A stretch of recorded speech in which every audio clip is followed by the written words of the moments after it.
meeting with a delegation of the Arab and Islamic gathering in support of resistance, President al-Assad stresses the importance of steadfastness against foreign plots and schemes.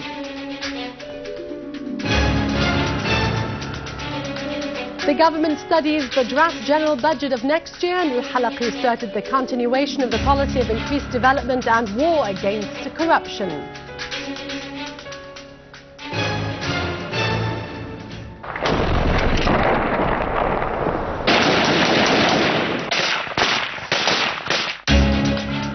Units of the Syrian Arab army restore peace and security to more than 40 villages in the Aleppo countryside and 2 villages near Damascus.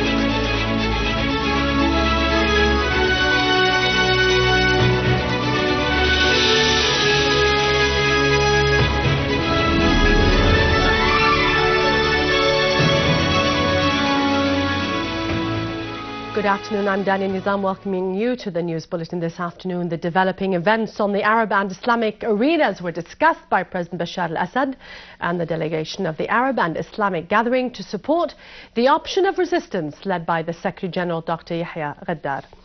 The delegation briefed the President on the meeting held in Beirut, asserting that Syria's steadfastness and the full awareness of its people and armed forces foiled all the plots against Syria's pioneering role of resistance.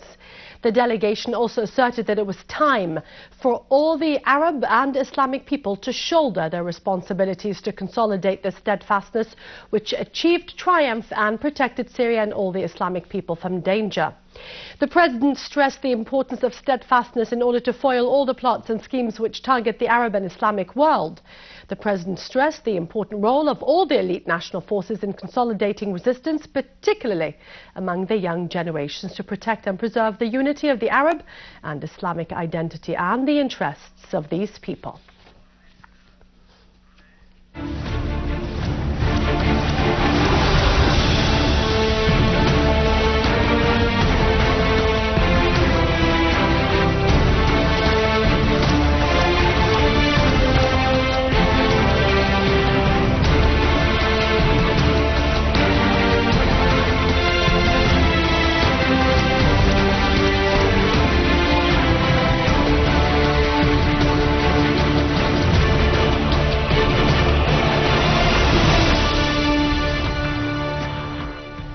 In the Damascus countryside, units of the Syrian army found a storehouse of ammunition containing explosive devices, mortar shell bombs, binoculars and large amounts of stolen medicine in the town of El-Ziyabiyah. The army also discovered a 70-meter-long tunnel extending under Sayyida Zainab Highway, supplied with ventilation and electric power.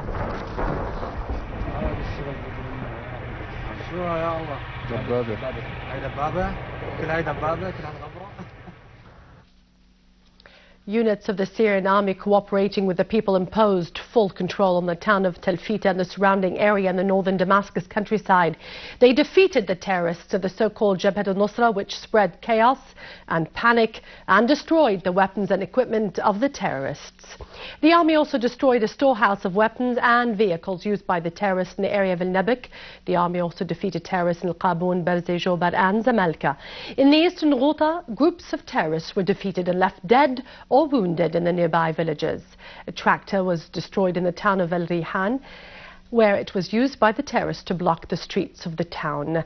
In Hujaira, the Syrian army destroyed machine guns and ammunition used by the terrorists. Meanwhile, a unit of the Syrian army killed 2 terrorists in Spain. Many terrorists were also killed or wounded in the town of Al-Buwaida, and their weapons and equipment were destroyed. Units of the Syrian army attacked terrorist groups in the Nabik, Yabrud, western Malula and eastern Jerud in the Damascus countryside, killing and wounding large numbers of them, including Nazih Ayman al-Huz, the largest financier of the terrorists in Nabik. The operations of the Syrian army in the eastern Ghouta led to the death and wounding of several terrorists. Units of the Syrian army continued their operations to restore security and stability. They opened the highway of Hama Aleppo in Khanasir and defeated the terrorist groups. More than 40 villages were controlled by the army and the tunnels were destroyed. Some of them were 5 kilometers long. The army confiscated large amounts of heavy weapons, equipment, rocket launchers and anti-armor missiles. The army also defused more than 600 anti-armor mines and 1,500 explosive devices. More than 20 terrorist hideouts were also destroyed. The army attacked terrorist groups in Manbij and Maskara, killing and wounding many of them and destroying their equipment and vehicles. The army also destroyed terrorist groups in several villages in the Aleppo countryside. The Ministry of Social Affairs, in cooperation with Damascus Countryside Governorate and the Syrian Arab Red Crescent, carried 2,000 women and children who were freed after being held hostage by terrorist groups from the area of Muaddamiyya to Sham to temporary housing centres. The women and children were carried to housing centres via buses, while the sick and the elderly people were carried by ambulances provided by the SARC. Minister of Social Affairs Kanda Shamat said that this step was taken after the terrorists started to prevent supplies and relief aid from reaching the area where the people were located, affirming the government's commitment to provide good living conditions to those people. In turn, Governor of Damascus Countryside Hussein Khallouf said that the governorate provided the temporary housing centres and the supplies needed for the people to help them overcome the ordeals they experienced.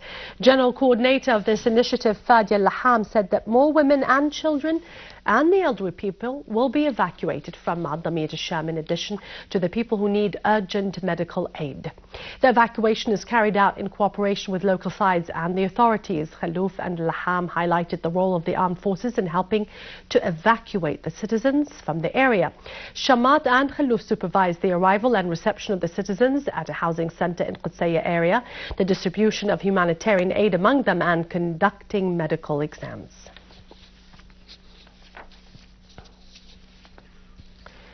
After the failure of the plot of Al-Qaeda in Syria, this terrorist organization began to utilize their tools of the Muslim Brothers as a spearhead of Al-Qaeda war on the Arab armies. The leader of Al-Qaeda, Ayman al-Zawahiri, called for targeting the Egyptian and Tunisian armies in order to destroy the last bloc, which prevents the plot of imposing Western hegemony on this region. The International Organization of the Muslim Brotherhoods, in collusion with the US, continued its attempts to break up the Egyptian army, which stands against their scheme to swallow Egypt after they failed to swallow Syria and Iraq to serve the interests of Israel. في مصر فإن ما شهدته مؤخرا من جرائم على أيدي جزار الانقلاب العسكري المتأمرك. Al-Zawahiri renewed his call for the Muslim Brotherhoods and fanatic groups to target the Egyptian and Tunisian armies. Al-Zawahiri claimed that these two armies were against Islam. The Muslim Brotherhoods and Al-Qaeda, supported by Washington, consider themselves enemies of the National Arab Armed Forces.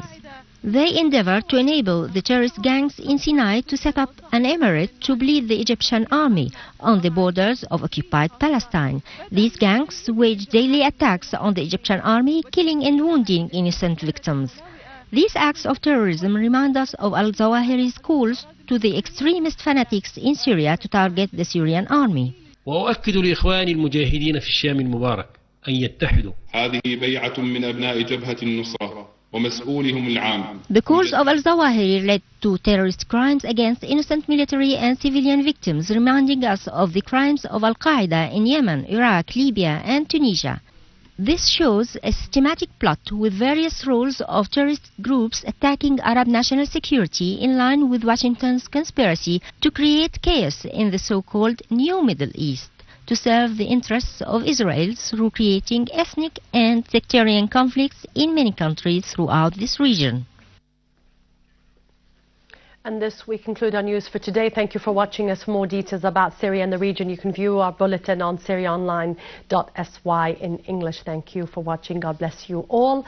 And victory is imminent. After the break, it's Valley with our economic and business news.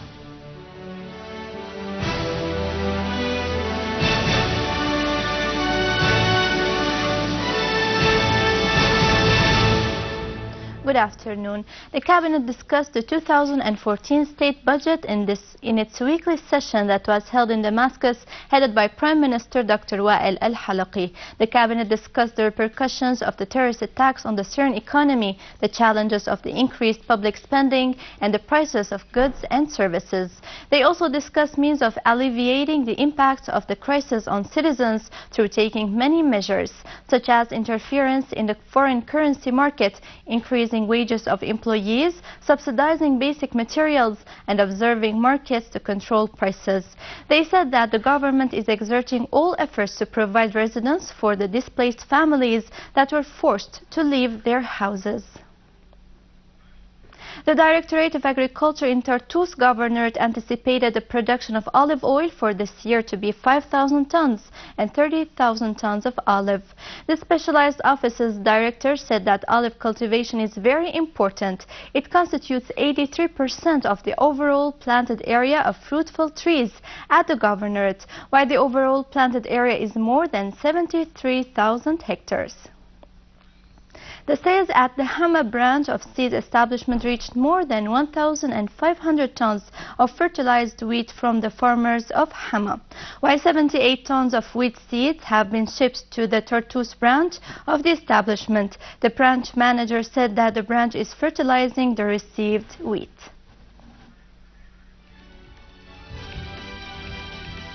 And now over to some main currencies exchange rates according to the bulletin of the Central Bank of Syria.